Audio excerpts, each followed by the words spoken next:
Ладно.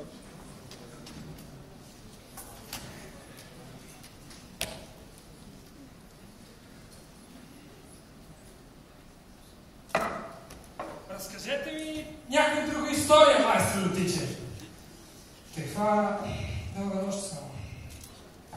Всъщност, това е най-дългата нощ за тази година, според календара на древните. Но ти ми изглеждаш погрижен, добри човече.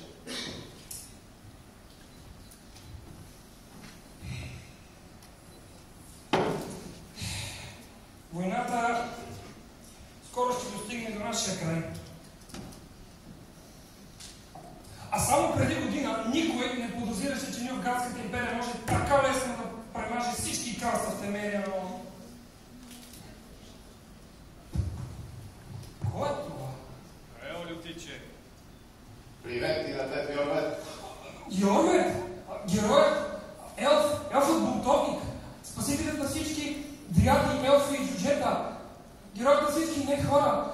Най-злия враг на империята с награда за злата на всички кралства.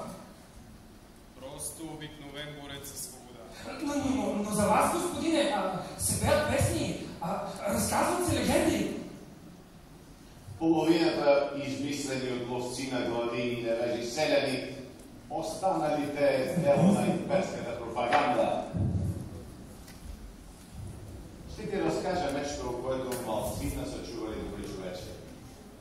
Истинската история за вещер мутант, ел-бунтовник, красива магиосница, непокорна принцеса, за битки между хора и елфи, свирепи варвари, бандити и магиосници.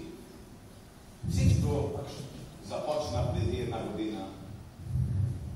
През пролетта на вечерието на войната.